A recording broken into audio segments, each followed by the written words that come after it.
Another vector around which we can think of potential is potential for what?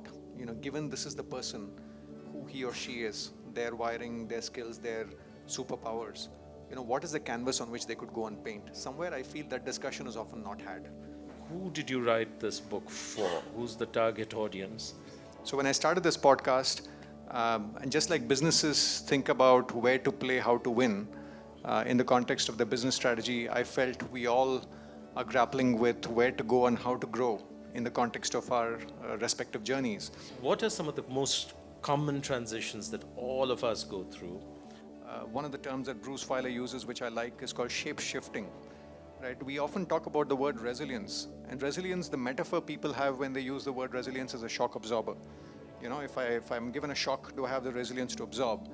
He says that very often that's not quite the case. Very often, to come out of a shock, you need to have a shape-shifting capability. How does one navigate where you want to do it, but there's something holding you back? Let me take my example, right? The background I come from, entrepreneurship was far away. My father worked in a public sector bank, and the narrative in my home was, don't ever go to the private sector because you never know, you might lose your job tomorrow. I think we need to have a reframing, which is in the 21st century, there's no such thing as a stable job and a career.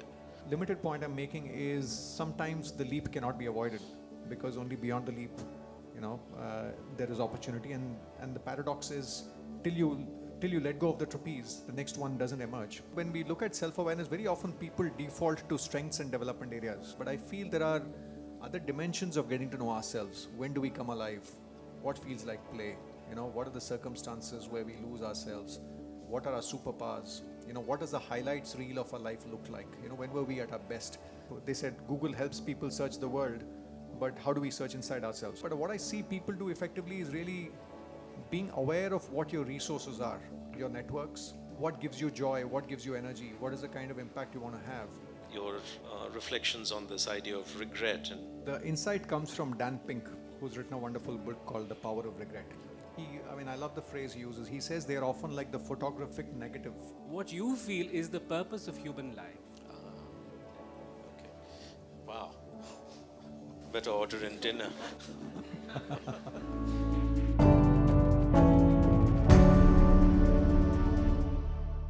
Good evening and welcome to the Bangalore International Centre.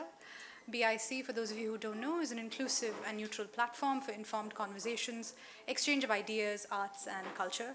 We're a privately enabled public purpose institution, and we host up to 400 events a year, all of which are free and open to the public. Visit our website for the full shebang. Today's event is Out of the Middling Middle, Navigating the Long and Messy Midlife. So midlife is a phase when we find ourselves pulled in multiple directions across work, home, health, friendships, and hobbies. In this session, Ravi Venkatesan and Deepak Jayaraman delve into the themes from Deepak's new book, Play to Potential. So a key insight of the book is the recognition that life unfolds in seasons, shaped by transitions, some intentional, others unexpected. Using real-life examples and case studies, Deepak illustrates how navigating these transitions thoughtfully is vital to realizing our potential. Today, he's in conversation with Ravi Venkatesan, and then we'll open it up to actually a large chunk of this evening is going to be interactive, so please hold on to your questions and comments until then. I'll introduce both speakers briefly. The author for the evening, Deepak Jayaraman, has since 2016 hosted the Play to Potential podcast, sharing insights around leadership, transitions, and careers from over 100 distinguished guests across various fields.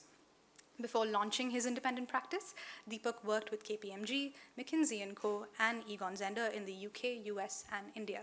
Today, he's in conversation with Ravi Venkatesan, who's a social entrepreneur, business leader, and author. He is the chairman of the Global Energy Alliance for People and Planet and founder of the Global Alliance for Mass Entrepreneurship and Social Ventures Partners India, and serves on the boards of Rockefeller Foundation and Hitachi Limited. Good evening. It's a pleasure to welcome all of you to this cozy book event, and I'm particularly delighted to be in conversation with a dear friend, the author Deepak. Deepak and I have known each other for about a decade. We first met when he was at Egon Zehnder. I forget the context, but must have been about something important which I can't remember now. But Deepak, then I met him again when he joined Social Venture Partners, an organization which I helped start, and some of you are from SVP.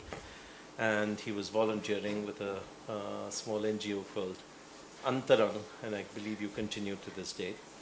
A little later, probably 2016, maybe 17, I forget now, Deepak told me he was leaving Egon Zehnder, and I was a bit shocked because it's such a great firm that nobody leaves it. They just retire. But Deepak was very keen to set up his own advisory to help people who are making transitions get through them elegantly. And about that time, he also told me, look, I've got this idea. I want to start this podcast series called Play to Potential, which turns out to be the title of the book. And he said, look, would you be willing to be in conversation with me? And of course, I immediately said yes, because Deepak, you'll find, is an unusually thoughtful person. Little did I realize that Play to Podcast series would grow to the size it has. As Sandhya mentioned, I think that you've interviewed over 100 people from all over the world, not just India. And it's not just your usual suspects who are CEOs and business leaders and so forth, but Olympic athletes and artists and academics and so forth.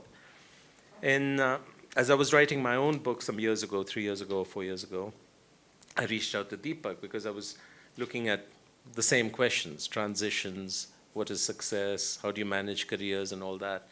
And he was deeply insightful. So I said, Deepak, why aren't you writing a book? And he just smiled. Because at that time, I don't think you were particularly motivated to write a book. But I was quite pleased that a short while later, he did decide to put down some of his thoughts. So let's start by, Deepak, with a simple question. Who did you write this book for? Who's the target audience? Because we were discussing, look, am I too old for this or am I too young for this? And in sort of a nutshell, what is your message?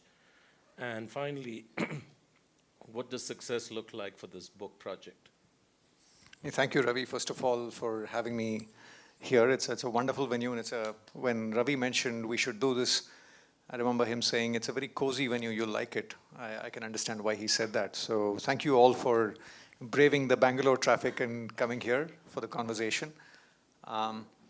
So maybe a little bit of context before I dive into the question, Ravi. Play to Potential, in a way, when I started the podcast, I wanted to be curious about 3 themes: leadership, transitions, and careers. And in a way, if I go back to Egon Zehnder, most of my conversations with leaders were around transitions. Every client conversation was a leadership transition conversation, and every candidate conversation was a career transition conversation. So somehow I felt I had a window seat to transitions. So when I started this podcast, and just like businesses think about where to play, how to win, in the context of the business strategy, I felt we all are grappling with where to go and how to grow in the context of our respective journeys. So I said, let me try and be curious about these 2 questions, and let me try and speak to a range of people, not just speak people in business, but there's an opportunity to bring diversity of thought from multiple disciplines. So in a way, that was the origin of the podcast. And back to what Ravi said, 2-3 years back, I've always seen, in my mind, I thought the Play to Potential podcast was a river. It keeps flowing. I didn't see the need to bottle it into a book. But somehow 2 years back, when I went for my undergrad 25-year reunion, multiple people started asking me, when's the book coming out? And somehow I'm beginning to believe that people see you better than you see yourself.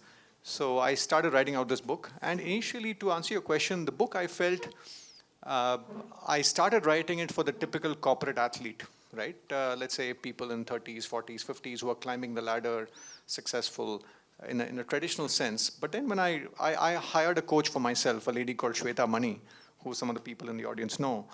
she pushed me to say, what exactly do you want to write about and what do you mean by potential? And when I thought harder about it, I felt I wanted to expand on the term of potential in a holistic sense. Very often we use the term potential in the workplace to say this person is high potential, low potential, you know. There's a 2x2 matrix that some people draw saying performance potential and so on. But when I thought deeper, I said work just happens to be one of the many things that we do in our lives. Why should we think about potential and just in the context of work? So I said, why don't I think about potential in a holistic way? And when I thought about who are the people grappling with this sort of the multidimensionality of potential, I realized it's people in the middle, right? And what do I mean by the middle? I think given elongating lifespans, people are living longer and working longer into their 60s and 70s. And given abundance of choice, I think people are getting confused much earlier. Earlier, I think in my father's generation, he was in one bank for 40 years. My father-in-law was an army officer for 35 years. I felt you just got on the highway and kept driving. Today, I feel we are all in places where we need to take many twists and turns. So I think people right very soon after graduating, or even perhaps even at the time of graduating, there's a lot of, given abundance of options, I see a lot of confusion. So in a way, if I look at where is the messy middle, it's somewhere between 25 and 60, right? It's all messy and people are dealing with the variety and the multidimensionality. So I think, Ravi, this book in a way is meant to address people in that whole spectrum, right? It's clearly not for maybe the person in school or person coming out of college, but somebody who's had a few years of work experience, who understands themselves a little bit, who's got a few choices in front, and who's dealing with the multidimensionality of it, who's got a family to take care of possibly, then I think the book hopefully has some messages that will resonate. And what would success look like with the book? Before that, yes. what's a one-sentence message for that audience of 50 to 60? What's the one-sentence message? Wow. I think it's the journey, right? I think if there's one thing I've realized, for a long time I felt I used destination metrics, whether it's wealth or title or tenure or scale or whatever, those kinds of things that I measured. But I feel if there's one thing, if we can find a way of measuring the journey in a meaningful way, then I think we can play the long game with happiness and fulfillment. I think that's I'm still finding meanings and discovering layers, but that's where my thinking is at this point in time.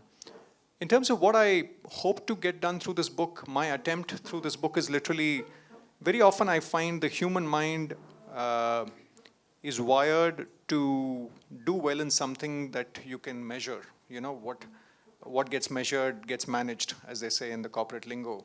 So my attempt is to provide hopefully an intuitive frame or a language that people can use to deal with the multidimensionality of life. I find that very often, because we don't have a language, we struggle to look at these multiple dimensions.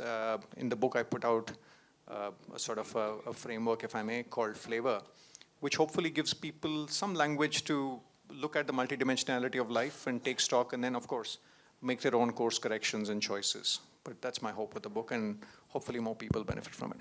Great. Now, this is a complex book about a complex subject, which is life itself. So what I thought might be helpful, Deepak, is if we can unpack some of the main ideas, and the way I'd like to try and do that with you is pick 5 or 6 key words and have you speak to them. And then we'll bring in the audience. So the first one would be the obvious one, transitions. So, you keep coming back to the idea of transitions. In fact, we were talking before, life is basically punctuated equilibrium. There are brief moments when things are stable and calm and good, but mostly it's in transition. So what are some of the most common transitions that all of us go through? Why are they so, to use your words, messy and difficult? What makes them challenging? And what advice do you have for us who are in the midst of some of these to navigate these transitions more successfully? What have you found to be some helpful approaches, mindsets, or tools? Thank you, Ravi. I think there are 2 or 3 different types of transitions, right? One is just the transitions that happen because of the clock, right? I think there's that childhood. For example, I like the work of Bob Kegan of Harvard, who talks about various phases of adult transition. Initially we are children, then we become teenagers, and he calls that the imperial mind, where the teenager believes he or she is the center of the universe. I have a teenager at home, and I can relate to why someone would say that. Then he says, then you move to what's called a socialized mind, which is sort of going through this phase of what will the world think of me, right? In a way, sort of, if I may call it, competing with the Joneses, and really saying, a lot of the choices are determined by how the world sees us.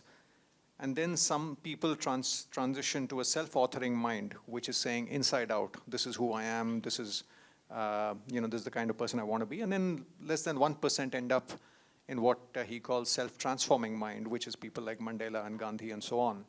But I think that's sort of one lens through which we can look at transition, which is how we evolve, how our mind evolves.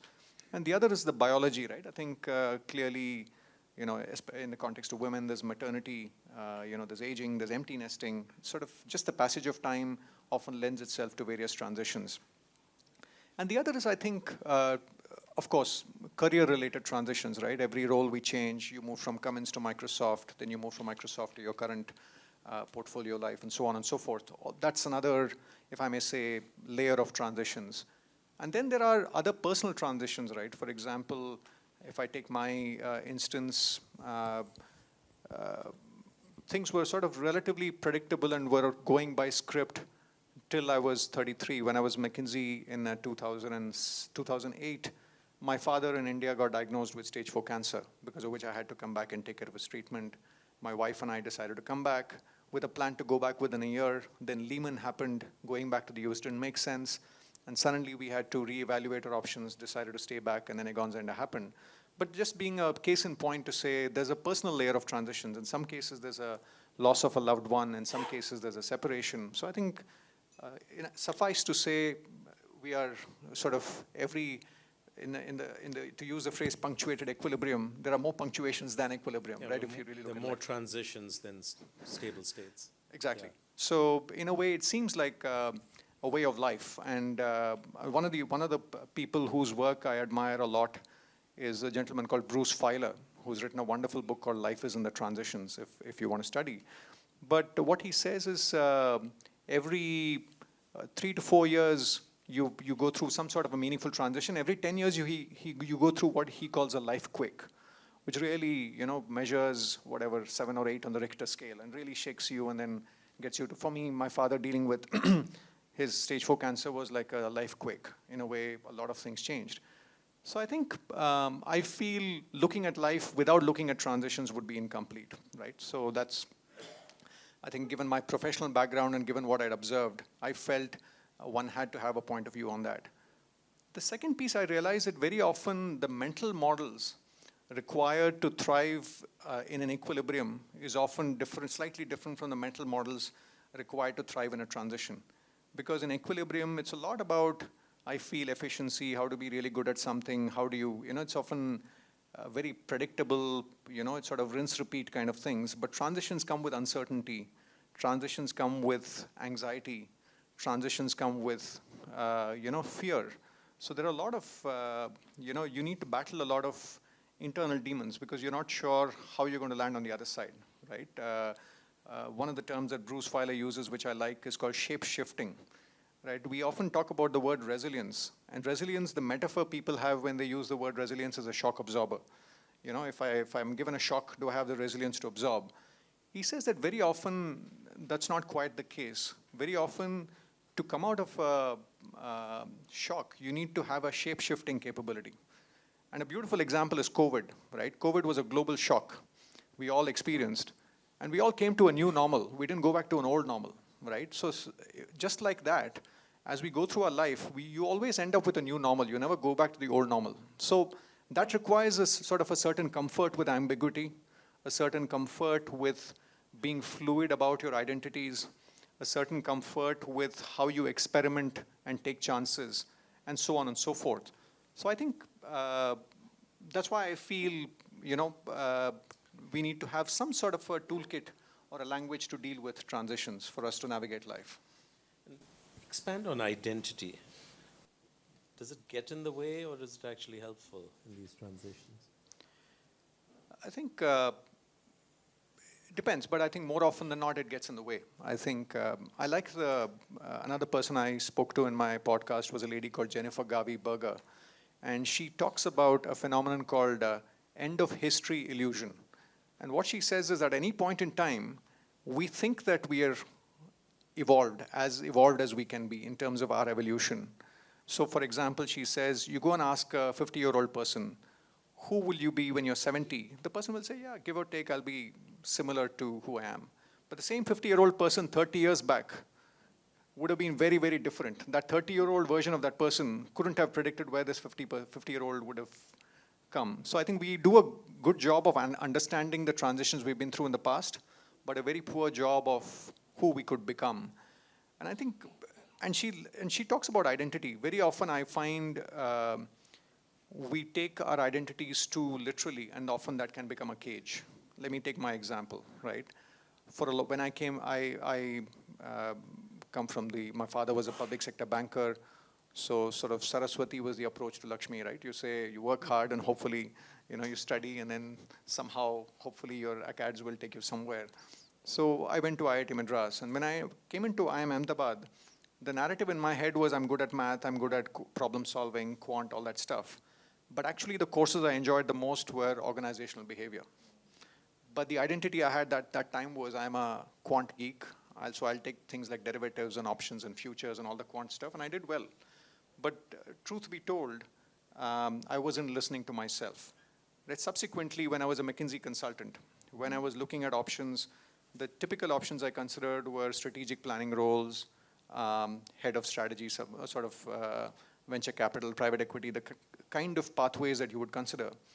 But one of my mentors, a gentleman called Ramesh Mangaleshwaran, looked at me and said, you seem to have a people orientation. Have you thought of executive search? And introduced me to Govind Iyer, who Ravi knows well. And that put me, in a way, put me on this path. So I feel sometimes at that time, my identity was I'm a consultant, problem solving, horsepower. Those were the narratives in my head. I was blind to other ways of looking at myself. So I think very often I find that we have very narrow identities we use to ourselves. Let me give you another example, right? In the podcast, I spoke to a gentleman called Atul Kasbekar, who's a celebrated photographer in the world of Hollywood. He's known for the Kingfisher calendar and so on and so forth. He was actually, interesting backstory, he studied chemical engineering. He went to UDCT, a well-known chemical engineering college in Bombay. And he said, I took chemical engineering because I liked chemistry. But within week one, I realized chemical engineering has got nothing to do with chemistry, right? So he said he became a successful photographer.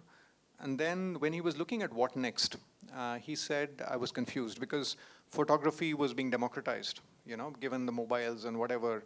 Now you've got all kinds of fancy features on phones. And he said, my cardiologist, if he gets lucky, can take a wonderful photo and can compete with me. But there's no way I can compete with a cardiologist and do an operation. So it's sort of one-way traffic. People are sort of competing with me on my domain. So he said, he said, how should I think about staying relevant? And one of the family members, he said, looked at me and said, you seem to be a trusted platform in Bollywood, which is a murky industry. Why don't you become the platform on which people collaborate? And he said, platform. Then he said, maybe I can produce movies and, I can create a label or a platform which becomes a symbol of trust, etc. And then he became a producer of movies, and he's one of the producer of the movie Inertia, which won the national award, and so on and so forth. But the point I wanted to make here was his identity was I'm a photographer.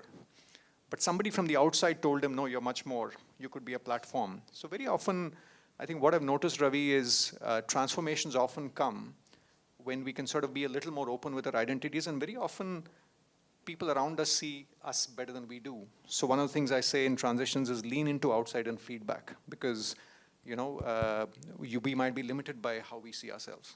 Great. So I think these are the kinds of things you can explore further in the discussion. So let's move to the second keyword, which is, again, something you spend a lot of time on, which is potential. And it's a word, again, we use frequently. What exactly do you mean by potential? how do I discover my potential? Is it something you're born with, or is it endlessly elastic? So tell us more. Again, it's a big question. Oh, but by the way, why do we mostly fall well short of our potential, which is a point you make? I remember one of my coaching conversations with a client. I often ask for feedback, saying, how did it go? And at that time, I was running the podcast. I hadn't started writing the book. And he said, Deepak, you're helping me play to my potential.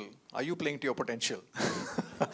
So I don't have an answer to that, but it was like, hit me like a bazooka. I think I'll share a little bit about my journey with the word potential. Initially, I would say as a school student and also maybe as a nerd, if I may, my first understanding of potential was potential energy and kinetic energy, right? I think there is for an object to have a certain level of motion, you need to have a certain potential energy stored. It's either elastic energy or gravitational potential energy. So that was sort of my intuitive understanding. So in a way, the implicit assumption being it's finite, it's stored. Of course, a certain set of things need to happen for it to transform into kinetic energy, which is motion and impact. I would say the second real introduction or the exposure to the word came when I was at Egon Zehnder, right? When we would look at candidates in the context of a search, we'd look at capabilities, 3 levels, right? Capabilities, which is, experiences, which is what the person has done. Competencies, which is how the person gets things done. And potential, which is really what drives that person. So potential was often used as a marker for how far that person will go, right? There's a lovely quote in the Hindi movie Diwar, "Lambe race ka ghoda," right? It used to describe Amitabh Bachchan. There's a guy who sees the young Amitabh Bachchan polishing shoes and who sees a certain spark and he says, "Ye lambe race ka ghoda hai," just based on that spark. So in Egon Zehnder, we would say, what are the markers of potential we could look for us to say this is a lambe race ka ghoda, right, if I may. Is there anybody who doesn't understand a word of Hindi? I must apologize. Okay, oh yeah. So that basically means how far will that person go, right? It's a Bollywood movie which talks about, based on Amitabh Bachchan, just to sort of demystify it.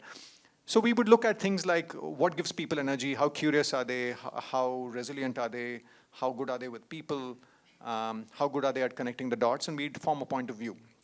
So that was my second tryst.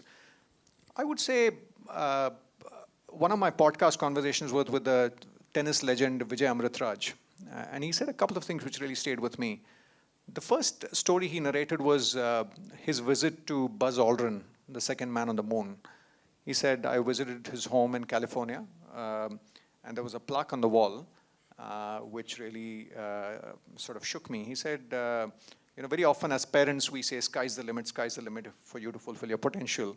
And he said that plaque said, who said sky's the limit when I could set my foot on the moon, right? So I think sort of when I sat with it, I felt sort of really potential often is limited by our imagination, our beliefs, and sort of based on constraints we place on ourselves. So technically it could be infinite. That's sort of point number one. The second example he gave in the same conversation was reference to Thurgood Marshall, the first African-American Chief Justice in the US. And when somebody asked him, how would you like to be remembered when you're no more? He's known to have said, I want to be remembered as he did what he could with what he had. And I think I find it very powerful because we all have a certain hand of cards that we are playing with, right? And what do I mean by that? We are born into a certain family, a certain financial context. We make some life choices, siblings, spouse, children, whatever, right? Things happen to us.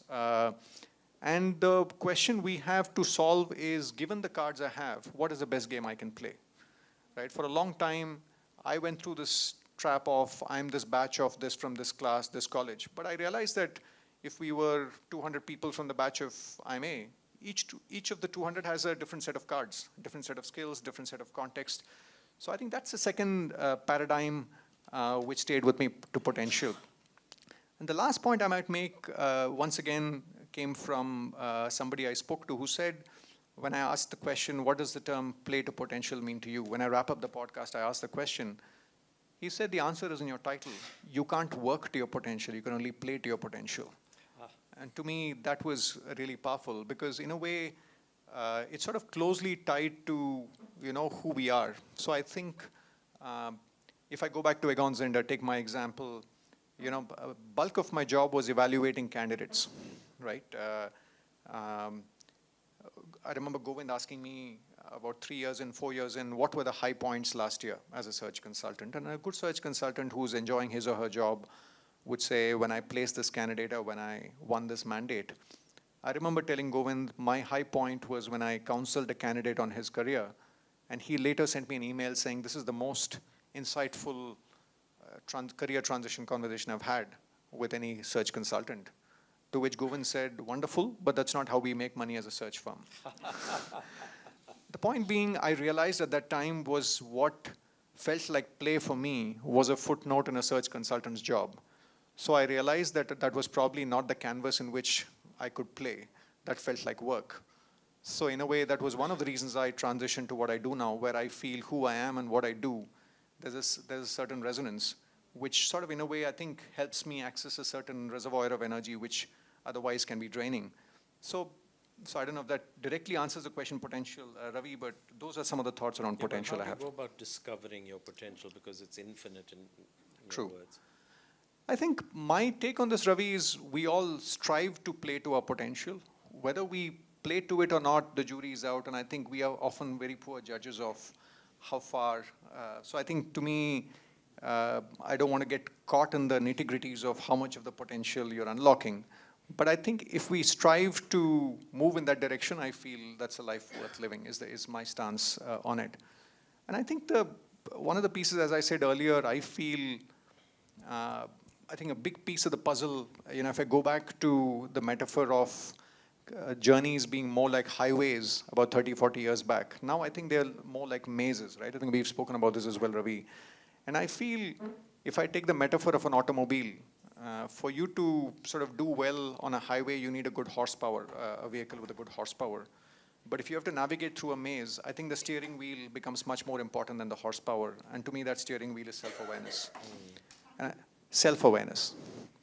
And I think what I've also come to discover is there are two pieces to self-awareness. Very often when we say self-awareness, it's often, there's one stream around internal self-awareness. Again, this is based on the work of a lady called Tasha Eurich, who's written a wonderful book called Insight, which sort of really goes deep into self-awareness.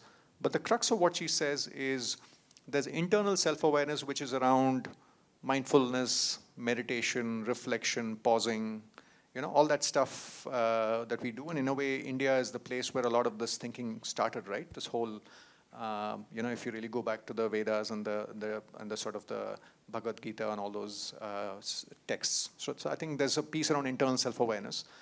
But I feel the piece that gets much less commentary is the piece around external self-awareness. I feel the people around us, our family, the various people in the ecosystem we interact with, often see us with a certain level of granularity and insight, and not tapping into it is a missed opportunity.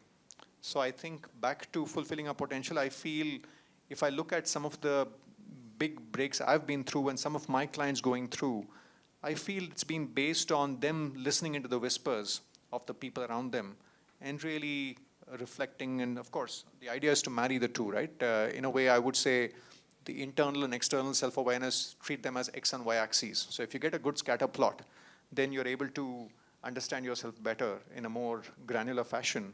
And then if you can sort of use that as a steering wheel and make choices, I feel you end up in a better place. That's my take on that. Good. I notice we're already half an hour into the conversation and we haven't brought the audience in, but let's just focus on one more word and then open up, and that is success. It's just such an important idea in our world, in our times. You've interviewed over 100 wildly successful people. You've placed many successful people, your success yourself. So tell us more about how to think about success. Also, there's a very fashionable idea right now, which is called Ikigai, which is you're supposed to navigate and swim towards this intersection between what you're good at, what you love, and what the world cares about. But in reading your book, I sort of noticed that you don't find it particularly helpful, and so you throw that out in favor of your own framework of flavor. So maybe this is a good time to talk about flavor, which is I think, quite a central aspect of your book, and then let's get the audience in. Sure. I think before I get to the Ikigai point, Ravi, maybe they are connected. But success, I think there's, I touched upon it a little earlier. Growing up, I felt, as a school student, academic achievement was seen as success, right? Getting somewhere. It always was framed as a destination metric, whether it's scores, whether it's achievement, whether it's getting somewhere. And I think even through my years at McKinsey and Egon Zehnder, I felt, that was sort of the paradigm, that was sort of the narrative around me. But I think given the work I do, my current definition of success is anchored more around journey metrics. I feel success often is about leading life in a certain way, and then often success takes care of itself. So rather than a certain destination, which often by definition is a moving target, I would say, why don't I maybe move to the Ikigai discussion, and then in a way it informs the point of view on this. So I think, as you said, Ravi, Ikigai, I find it useful.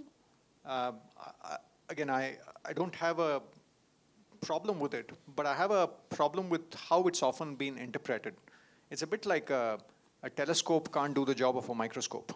Sometimes when we have a tool, it's important to know what the tool is meant to do and not apply it in the wrong context. I find a lot of people using a screwdriver as a spanner, right? So that's my problem with Ikigai. So personally for me, when I was moving out at Egon Zehnder, thinking a little bit about, what I enjoyed, what the opportunity was, etc., those 4 circles helped.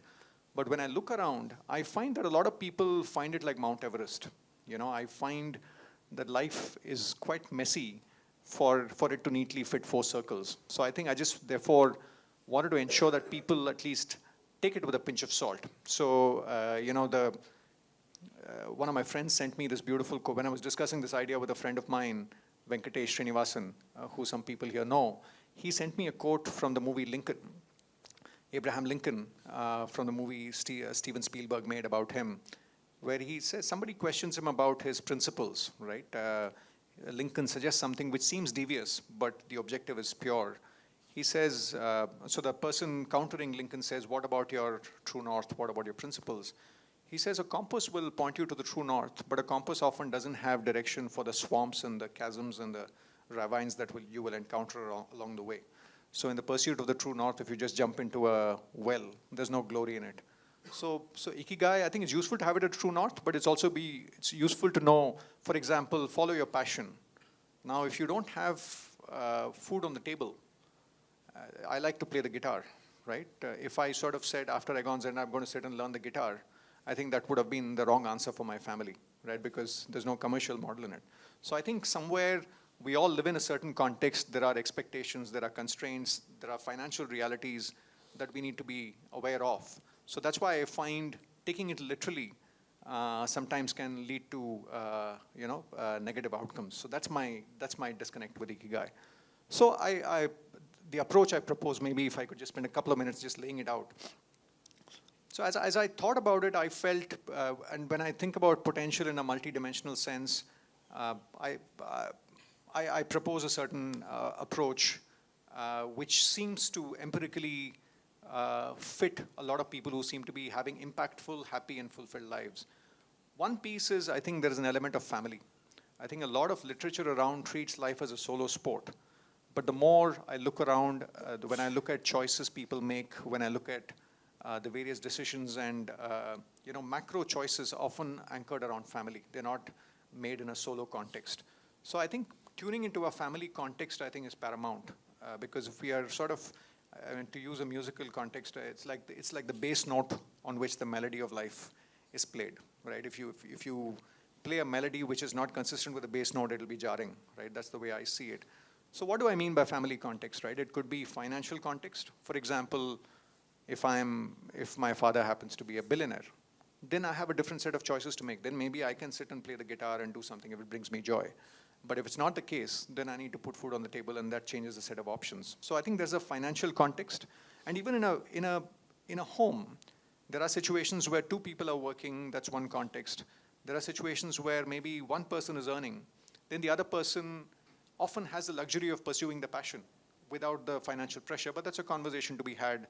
And that context varies from house to house, right? So I think there's a family context. There are transitions that are happening in the family. Let's say kids go to college. Suddenly there are fewer variables, and therefore maybe a homemaker who might have made some choices for the children suddenly can make different set of choices if that constraint is removed. So there's a family context, number one. Number two, I think people leading a full, I believe playing to full potential, make space for something that they truly love. And Ikigai, of course, says that if you can find it in the workplace, that's wonderful. But when I look around, once again, a small percentage of people have the luxury of finding it in their work. But a lot of them, I find, have another pursuit. For me, it's playing music with the children. For some, it's gardening. For some, it's golf. For some, it's theater. For some, it's pottery. But I think something that replenishes you and makes you show up in a more energized way the next morning, right? So that's the second. The third piece I talk about is aspiration, and not necessarily ambition. I find ambition to be a single unidimensional variable. To say I want to be, either financial metric, I want to be worth X million dollars, or I want to sort of become an MD by this age, or I want to build a unicorn, whatever, right? Very often, that's often seen as ambition.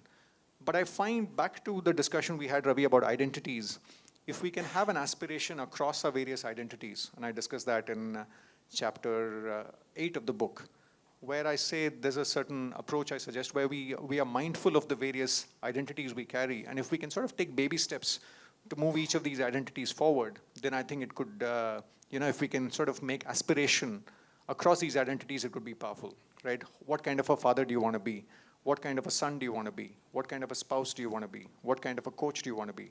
What kind of a musician do you want to be? So I think there's an opportunity for us to be mindful of our various identities. That's aspiration. The next piece is in the context of work, right? Even the world of work is changing. And I think back to the long lives we all will lead, I feel we all need to go through this, if I call it the talent market dating process, right? Very often, when you work in one company, it becomes like arranged marriage, right? You got a job, and then you don't need to go through a dating process. And that actually can be quite unnerving for a lot of people, especially, for example, when you retire. Let's say you've been in one company, and Ravi, I'm sure you meet a lot of people with that sort of a profile. Now, how do you really take stock of what your skills are, where they can be applied, and how do you really add value, and what the opportunities? And that has to be cooked. There's no ready job description waiting to be written to figure out, the world will not hold a meeting to find your worth. I forget who had that quote. But I think the world is not going to sit somewhere and make a JD for you so that you can apply for a job. We all have to craft it. So I think there is at every level, right? Even a homemaker, for example, back to the how to be of value and seek opportunity. I say that even in situations where, let's say, one earning member in the family and the other spouse is sort of playing the role of a homemaker, then I find that if they completely pivot towards the family can be a low gratitude and a low feedback environment, and it can often lead to self-worth issues. So I say that even in those situations, find a way of being of value, whether it's volunteering, maybe teaching a few kids, maybe it's painting. Then I find that very often they show up differently in relationships. So I think that's the next piece. Family, love, aspiration, and how do you really be of value and seek opportunity, sort of the talent market dating process. The next two pieces are sort of, in a way, the intangible balance sheets, right? One is sort of invest in yourself, which is physical health, mental health, spiritual health, and also capabilities and self-awareness, right? In a way, if we are going to play the long game, I think that becomes a key part of the puzzle. Otherwise, there's a risk of burnout. We've heard about the 90-hour discussion, right? I think nobody's talking about the long game, but that's my disconnect. So that's invest in yourself. And the last piece is relationships. And relationships, of course, there's enough research to say people who are happy when they age are people with social connections because they're an important part. But I also feel relationships are a key variable in opportunities, and especially during transitions. Very often the opportunities come through relationships, not through a portal, right? So I think they are a key part of shape-shifting and becoming something else. So the word that emerged for me was flavor, right? Family, love, aspiration, VO, invest in yourself, and R. And I wouldn't say it's a straight line, but it's more of a circle, right? These are all interconnected. So just like how a company needs to have a coherent business model, I feel we all need to have a coherent flavor and make a set of choices which are consistent to our context.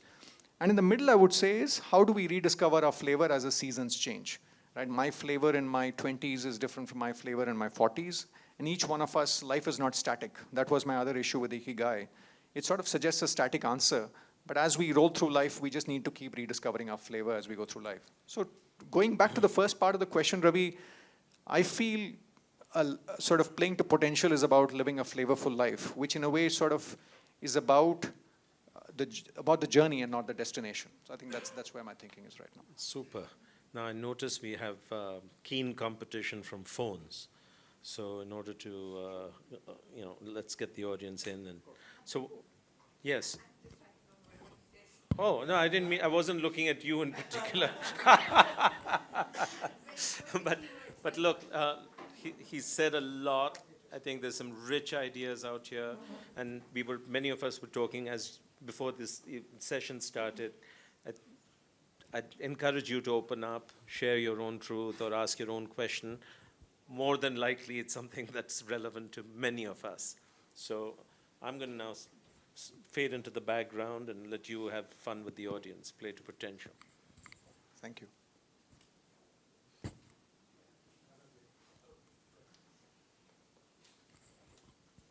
One is, relating whatever, a lot of interesting ideas, I've also been inspired a lot by Ravi's book on what the heck are you doing with your life. So one of the things is potential is, to me, it keeps changing at every point. And we also go through ups and downs. Sometimes we feel, I can do a lot, what the hell am I doing with my life? That's one. Second is, if you look at it, one of the interesting questions we ask when we conduct some workshops and all this, what percentage of your potential do you think have you realized? Okay, this brings a lot of interesting discussions. And things like, for example, Swami Vivekananda says, every soul is potentially divine. So when you look at it from this angle, I feel I'm falling short. I'm not doing something big I can achieve, but I can't. But on the other side, within the constraints and all, I need to be contented and be happy with what I've achieved. So this conflict, we keep going through that all the time. So the question is, should I be contented with what I've achieved? Or should I look for, my potential is something huge, I've done only so little. Yeah. So Deepak, one choice you have is whether you want to take 2-3 questions at a time. Sure. Handle. That's your choice. I think it's a good idea to maybe have, thank you, maybe couple more. Sure. The concept of flavors, right? That is, from what I remember, it comes from quantum mechanics. Quarks, are defined into, it's different flavors. Were you inspired from, did you take any inspiration from that? That's an easy one, actually. That's a binary answer. No is the honest answer. In a way, quantum mechanics was actually the third semester of physics, and actually it was a challenging subject. So no. I wish I had the ability to process the complexity of quantum mechanics, but the answer is no. It's more a coincidence than an inspiration. Hi, sorry. Deepak, I had a question to you. When you start analyzing people, you have these regular discussions every 6 months as to where does a person working with you go in, and how do you discover the potential where he goes in, right? Or he or she goes in. See, more often than not, I think leaders are never kind of trained or never brought out to determine what is the potential of a person. And different we always look at what are the deliverables, engineering, etc., etc. Then what I felt was when I was leading Harman, there's a guy from Amsterdam who came in and he was working with me for 9 months. And at the end of the 9 months, he was a very good electronics engineer. And at the end of 9 months, I went to introduce him to A.R. Rahman, because A.R. Rahman was my brand ambassador. And then he went on to a completely different level of having to look at doing synthesis of South Indian classical music with fusion music, and he went off. And then he is now in LA doing something else. The question to you is, I have not read your book, and therefore I must confess I don't know what is in the book, is how do we really get our leaders to start analyzing the potential of the people with whom we are working? Maybe I'll take this one. So, Lakshmi, thanks for coming. I think there are a couple of lenses through which we can look at potential, I feel. One is potential in the context of a role that somebody is playing. Very often I find that the narratives are saying, let's say, if a person is playing a MD role or a head of operations role, and the discussion happens around potential, it's often saying this is what the role requires, this is what the person is doing, and the person has the potential to do much more. It's often reference to a role. But I feel another vector around which we can think of potential is potential for what?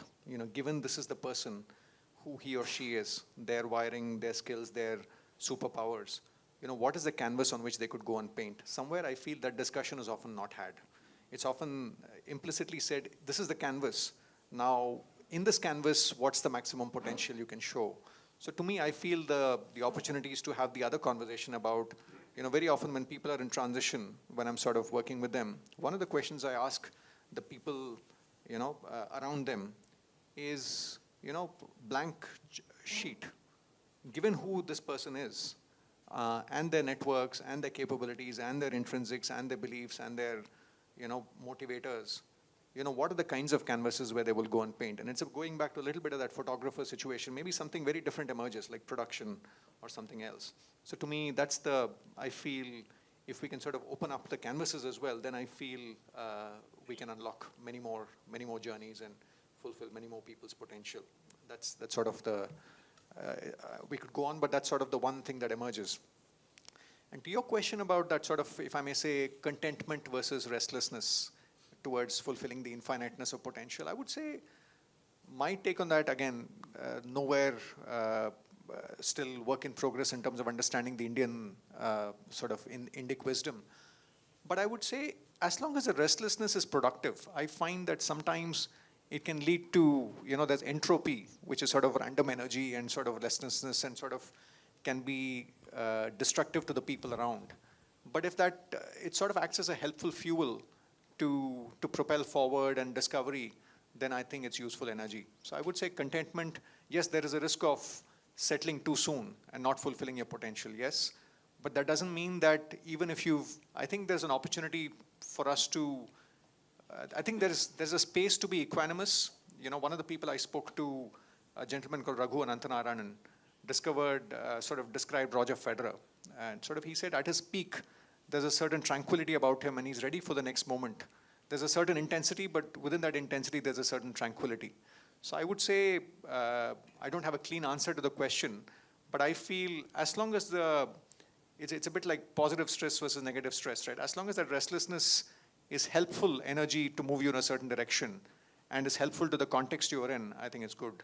But if it's sort of that restlessness is causing very often in transitions, to take a very specific example, when people are between jobs, sometimes they sort of get too restless and, the children get stressed, the spouse gets stressed, and the whole system ends up in a worse place, then that's not good for the context. So I think as long as you keep the context in mind, if it moves the context forward, then I think that's that usefulness. There's a usefulness to that restlessness. That's the way I see it. Can I please maybe add? I'm not the author. No, you should.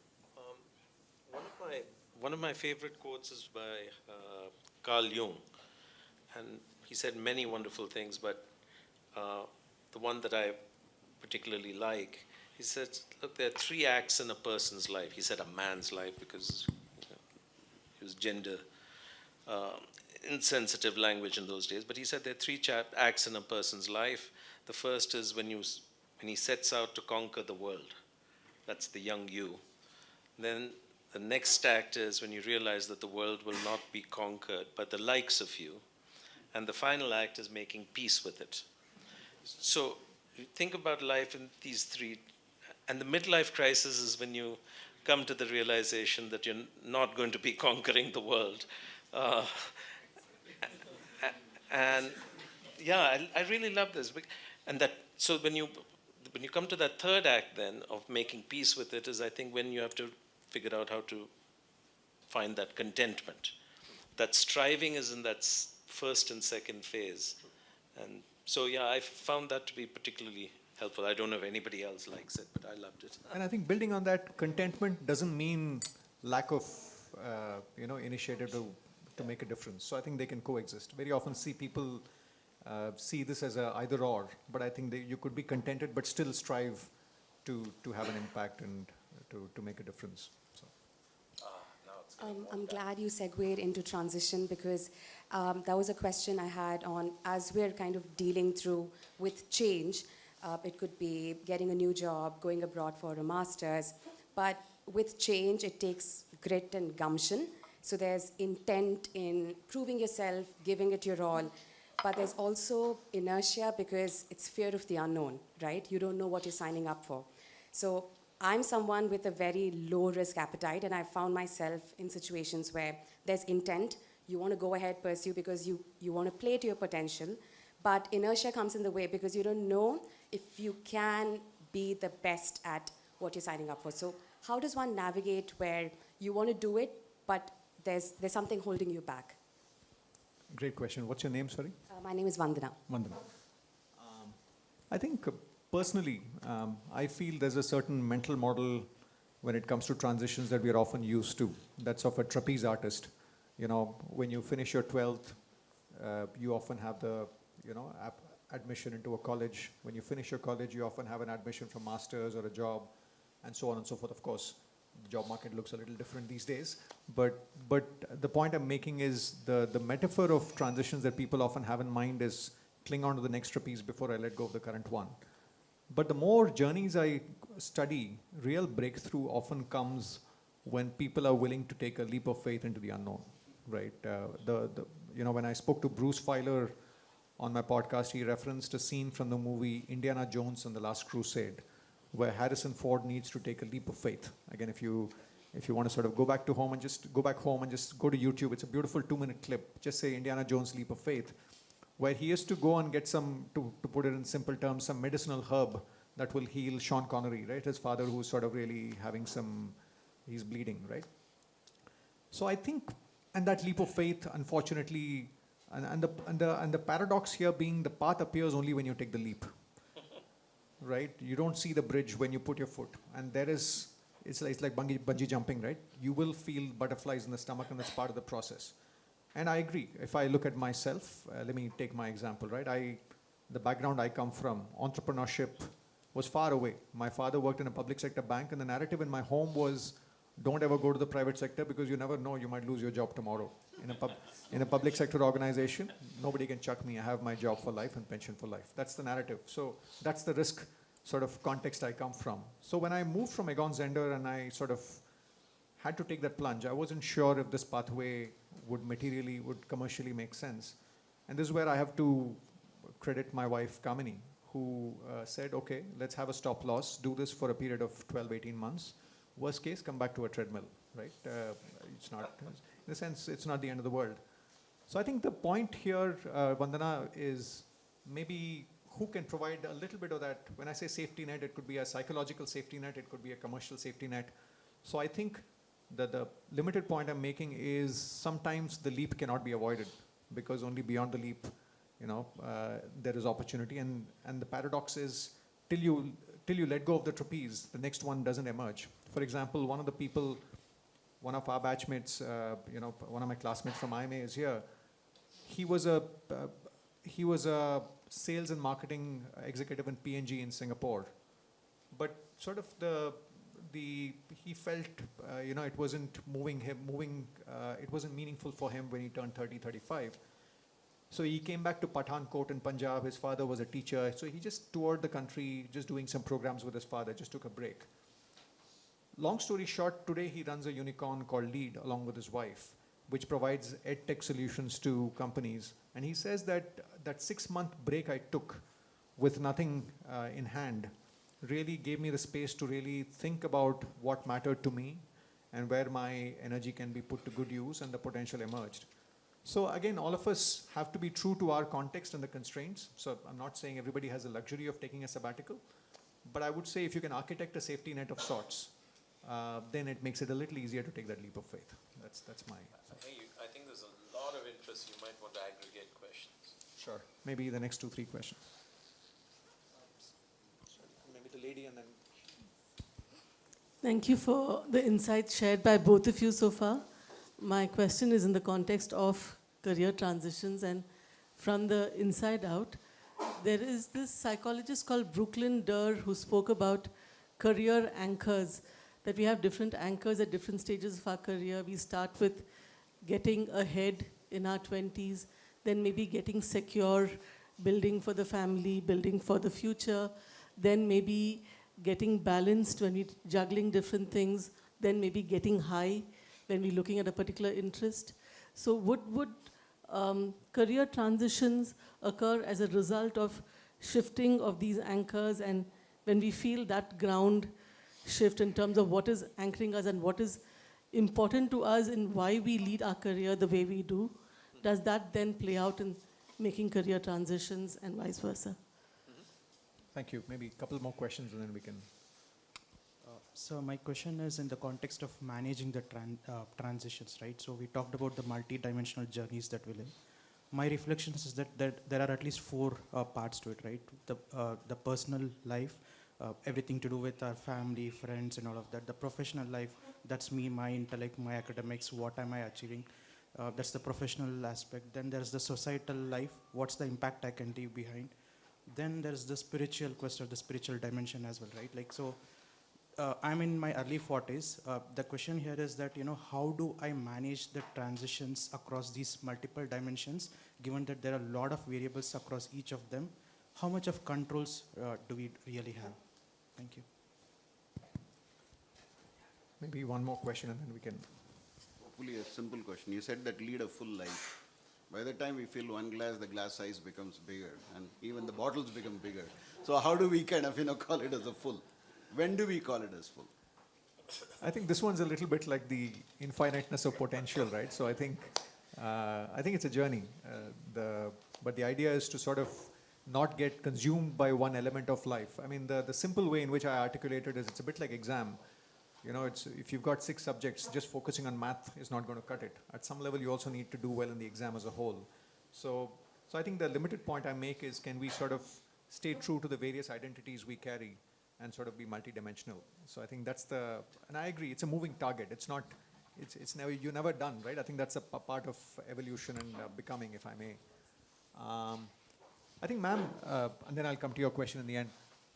I think my sense on transitions, you spoke about career anchors, right? I think what drives transitions, I think there are different elements, right? I think career anchors is one of them.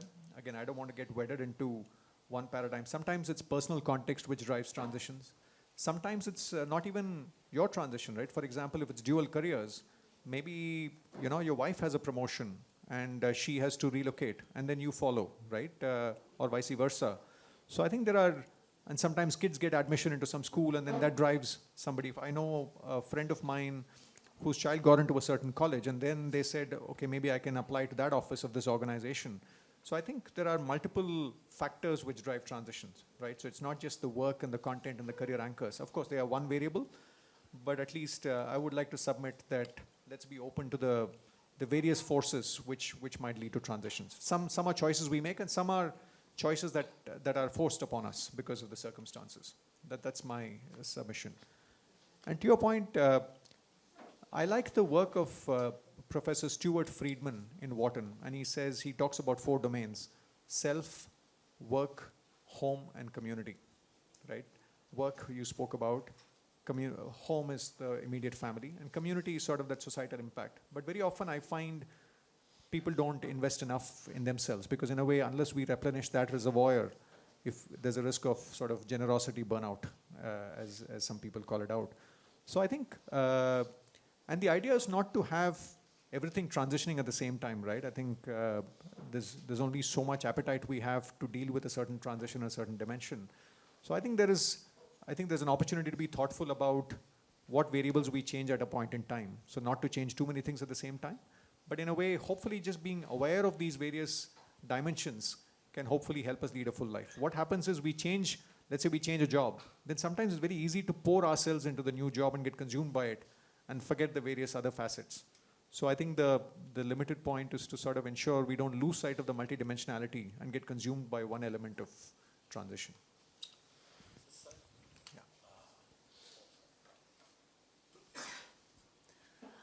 Hello, Deepak, and hello, Ravi. I've been, an avid follower of your podcast, Deepak. In fact, as I drove down, I was listening to your parenting podcast, and that's where you talked about the reference to Roger Federer. Yes. And Ravi, your book was really a breath of fresh air during the COVID. What the heck do I do with my life? So I've picked up a lot of insights from both your work, and Deepak, Spotify informs me that I have spent like a whole lot of hours listening to your podcast, and I did that when I was walking. So it was a best of both the worlds, walking as well as insights. So thank you for that. So I just had one question, which also alludes to something that Ravi you had mentioned in your work, which is the concept of multiple careers or multiple vocations or whatever we call it. Because I think, yes, now that our longevity is increased or will increase to 90 or more. My mother recently passed away at 90, so we are the next generation with, if luck goes our way, and then maybe I'll also live to be 90. And what do we do until then, right? We have this big yawning gap from now till then. So what do you have to say to the whole idea of keeping multiple careers alive? So I myself have transitioned from the corporate sector to the development sector, and then I'm right now transitioning, as well as I have a creative side. So I just wanted to know how feasible it is, because I don't see it in the formal workspace being recognized, because a lot of workplaces also have this thing about not being, kind of doing anything else or whatever. So what are the current workplace trends telling us about that, or what is right? Yes, thank you. No, I think we should take a few more questions. Sure.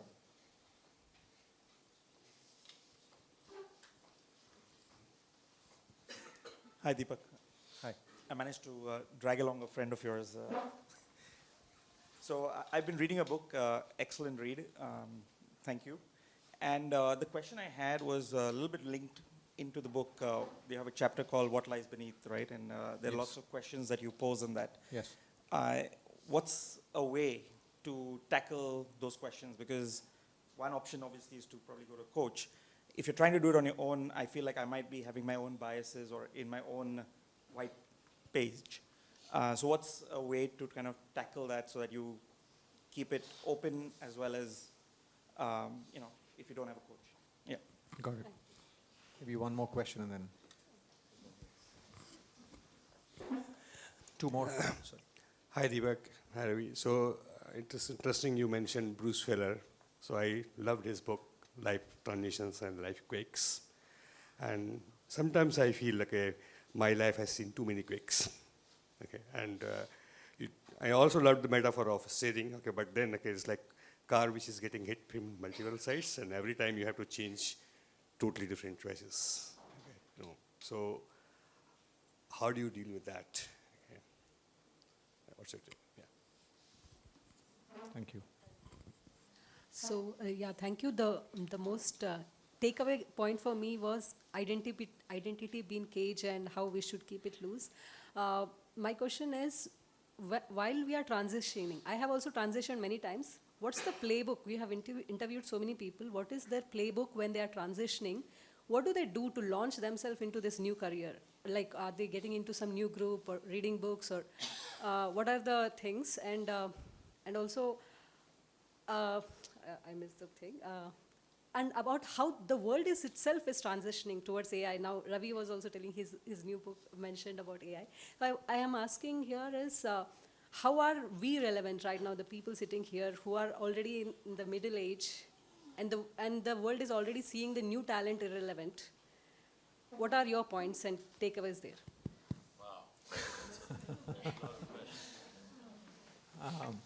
Let me address them in no particular order. I think first maybe the what lies beneath. I forget your name, Rohan. Thank you, and hi Vikram. I think the couple of thoughts, Rohan. One is I feel the reason I have those questions in that chapter 4 of the 3 of the book is because I find when we look at self-awareness, very often people default to strengths and development areas, because that's probably what the years of corporate training does to people. So they reflect on, these are my strengths, these are self-awareness. But I feel there are other dimensions of getting to know ourselves. When do we come alive? What feels like play? What are the circumstances where we lose ourselves? What are our superpowers? What does the highlights reel of our life look like? When were we at our best? So I think there's an opportunity to sort of open up that box in terms of the vectors of inquiry, even if it comes to self. And I think in the various conversations I've had, if there's one, of course, there's this whole set of practices around, meditation, mindfulness, breath work, and so on. If there's one practice that I feel empirically has emerged as something that differentiates, people who've done significant inner work from the rest, is journaling. I find that a lot of them have some sort of a journaling practice where they spend some time just jotting it down. One of the people I spoke to was a gentleman called Rich Fernandez, who runs this institute called Search Inside Yourself. It was incubated in Google. Now it's a not-for-profit, and they do they said Google helps people search the world, but how do we search inside ourselves? So the program was cheekily called Search Inside Yourself. And he says journaling is almost like running a version update on yourself. He says every time you journal, and he suggests that you take a pen and paper. Actually, there's something to the mechanics of putting pen and paper, or maybe the speed of writing, which apparently makes a difference to the way the brain gets rewired, which every time we journal, we sort of morph into the next version update of ourselves. So I think the point I wanted to make was, I suggest if you can marry that internal self-reflection with external feedback. Now, external feedback, you don't need to have a coach. Sometimes you can just maybe send a survey out, or maybe have conversations with people. One of the things I've seen people do, especially when they're in transitions, is to go and talk to a few people around them to say, in the podcast, for example, Rupa Kudva was one of the leaders who transitioned from CRISIL to heading Omidyar Network. She said, once I decided I wanted to move on, I went and spoke to 45 different people. You know me, where do you think I will thrive? What are the circumstances where I'm at my best? And slowly, negative clarity emerges. You know what you don't want to do. And then at some point, positive clarity emerges. So I think those are the few thoughts in that context. And I think the sir behind, sorry, Umesh. I think the answers are contextual. I think you did talk about, the steering wheel and life quakes and so on. I think sometimes it's useful to ask for support, for somebody to, understand what is going on and suggest what are the different pathways possible. It's, since it's a very contextual discussion, it's hard for me to suggest answers, but sometimes when solutioning becomes hard, I think now we are living in a world where I think it's okay to ask for help. It's almost like if one has diabetes, we go and ask for a doctor, for a specialist to help us. So one thought that emerges is, if there are too many variables and too many life quakes, maybe ask a friend, maybe there's an opportunity to get professional help, for somebody to understand your context and then help you with the way forward. That seems like what's emerging for me at this stage.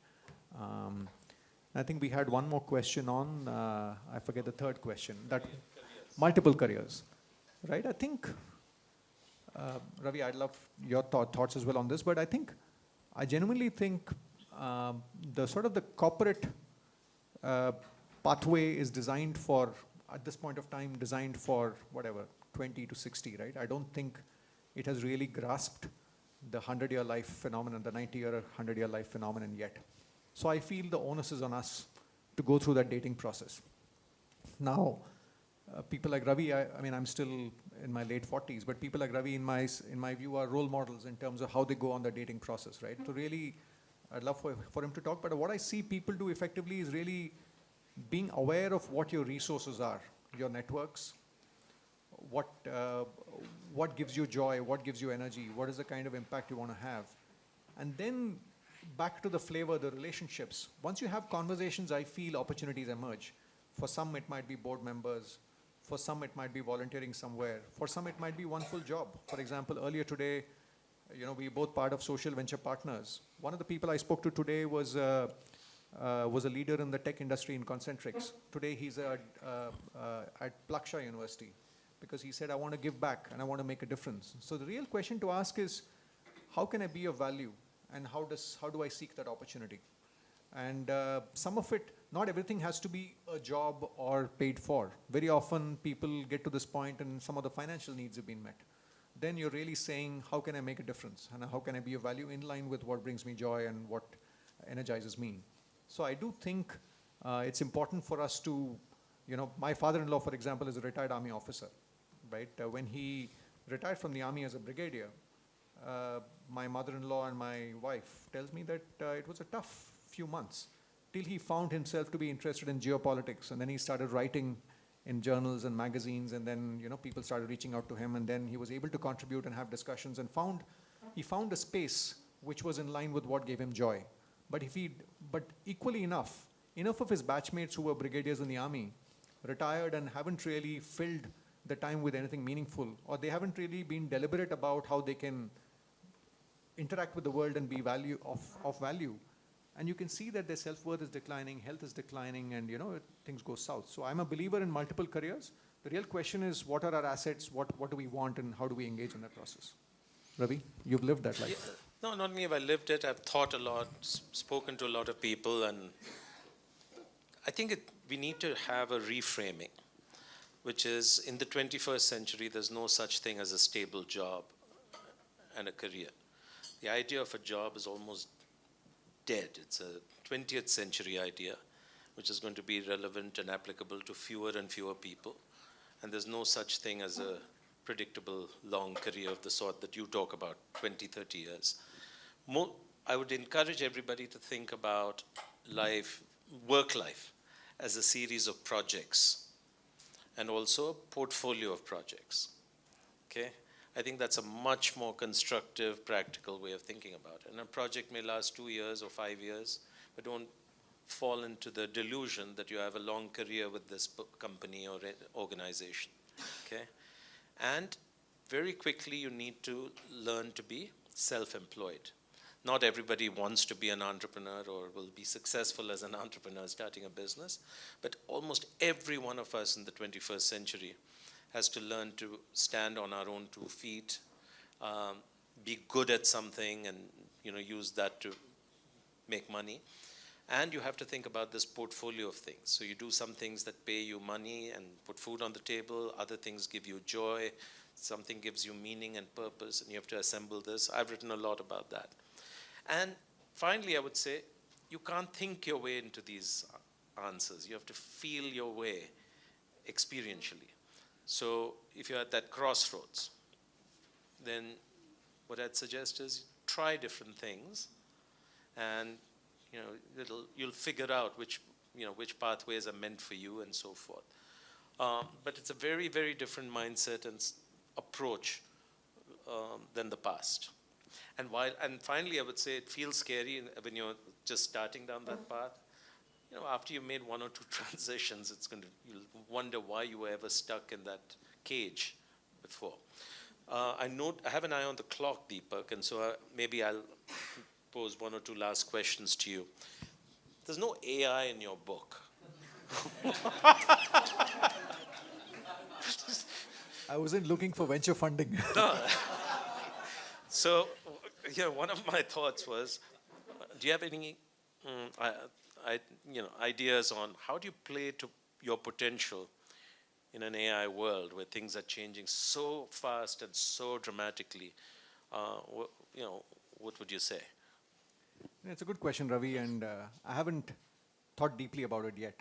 It's definitely it's been on my mind to sort of go on a path of inquiry around this. So don't want to feign expertise on a topic I'm not an expert at. But I think in a way, I feel, the time horizon of relevance, I feel, I have a feeling is getting shorter and shorter. Earlier, if you were a good carpenter, you could sort of say, okay, I'll be a good carpenter and sort of do this for so many years. Today, I'm just using that as a loose example. We all have competencies in certain domains. But I think there's one wave of AI implication to say, a bunch of jobs, etc., careers, etc., are going to be, changed and made redundant. So I think just if some of us are in that area where there's a risk of that automation really taking our job away or taking a big chunk of our job away, then I think the real question to ask is, what does that mean for me, my career, and how do I really stay relevant? And, and very often I see the discussion framed as man or machine, but I feel if we can sort of make it as a man plus machine. So the real question to me is, how can I, for example, Ravi, as I was walking in, one of the things, and I have my brother-in-law Murli here as well, and he's told me as well that you should think of a bot. What stops you? You've had these 100 conversations in the podcast. What stops you from feeding them into an AI bot that sort of, in a way, learns from the wisdom and can interact with somebody in their context and provide solutions in their context? Now, that's an opportunity. Now, I haven't acted on it, but I'm sure there'll be somebody who acts on it, and that person will have an edge. So I think whichever journey we are in, I think there's an opportunity for us to use AI to become that much better and to use it as a tool rather than feel it as a threat. But what it will do to the world of careers, my thinking is still work in progress, Ravi. The lady in the front is very keen. The thing is, AI will not take our jobs. If we don't know how to use AI, then we'll lose. That's what I meant. Right. Good. Whoa, okay, lots of questions. And then I'll pose you the last question. Stay around afterwards. Yeah. Just two really quick ones, Deepak. The first is when you spoke about folks getting jobs or opportunities, etc., you said it really doesn't happen through headhunters and stuff like that. It probably happens because of relationships and so on. I've had good friends who've told me that the best way that something like that will happen is through your weakest link and not your close circle. So I just want to comment from you on that. And the second was, and sorry if I can take just an extra minute on this. I was at it's a question on perspectives really. I was at a program, an experiential program where the topic for the day was courage. And we were all given small pieces of paper to write the most courageous thing we've done in our lives. Write it on that piece of paper and then crush it and throw it on the ground or whatever. And so everyone did it. And in the end, the person who spoke actually set up some large cancer institute because his mother had cancer, etc. Right? And that was his story of courage. After it was over, we were asked to pick randomly some of the stuff that we wrote. And one of them, the thing that he'd written was, he has a shop somewhere in Bangalore, and he negotiated the rent down from 10% increase, negotiated down to 5% with the landlord. That is the most courageous thing he has done in his life.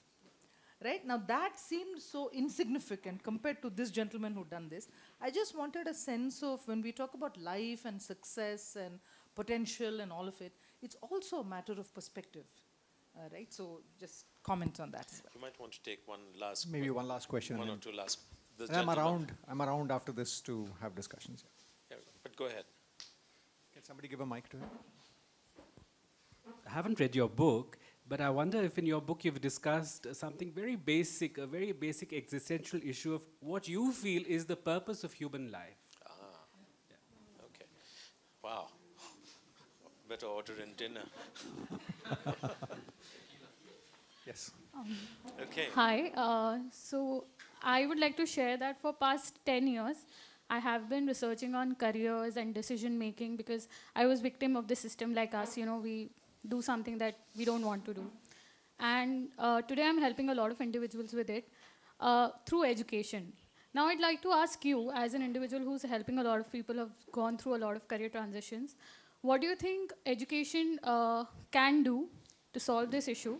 at a level of school and college, because I obviously am working towards it. But when we see these problems still there, right, at the age of your parents, yours and mine, and now my siblings, and maybe my children, what are we doing about it? And what do you think can be done on an institutional level?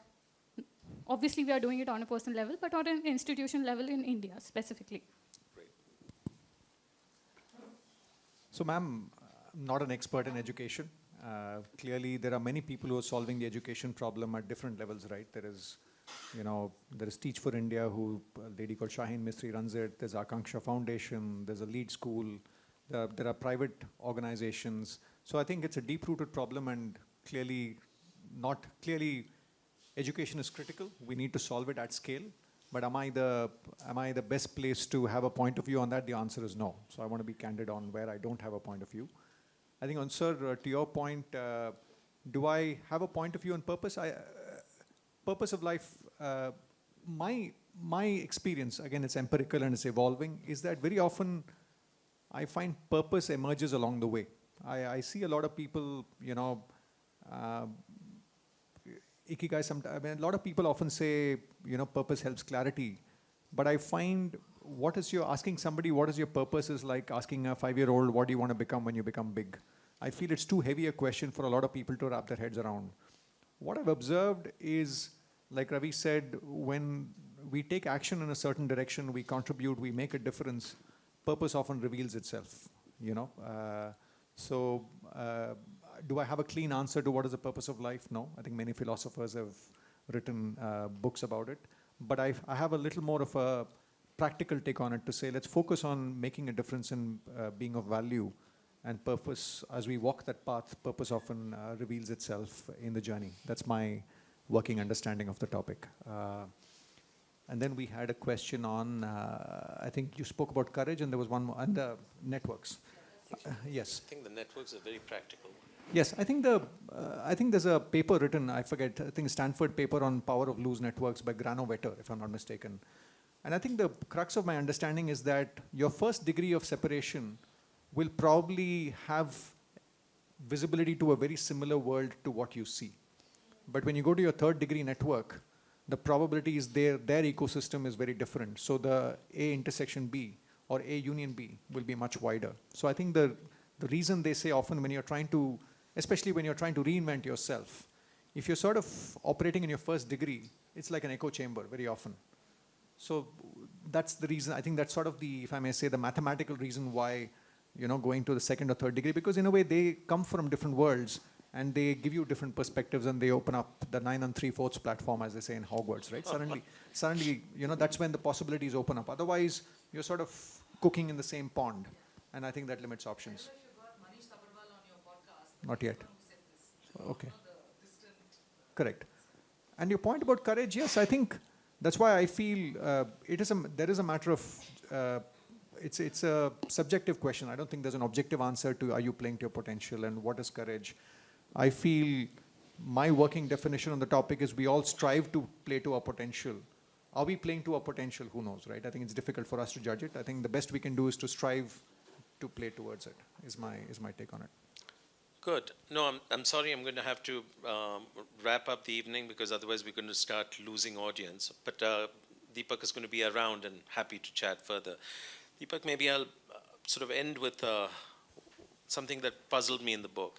The word regret. I think for long, quite intentionally tried to live a life so that if my time is up now, I won't have any major regret. And yet in your book, I don't know if I misunderstood it, you said, well, that's not a good idea, that you should actually pay attention to your regrets or whatever. I didn't quite understand it. And so maybe you can end the evening with your reflections on this idea of regret, and including your own. Sure. I think the insight comes from Dan Pink, who's written a wonderful book called The Power of Regret. And I think it's a bit like the restlessness versus contentment kind of a discussion. I think it's useful at some level to sort of say, to be at peace with the choices we've made and not sort of be restless with have closure with the choices we made.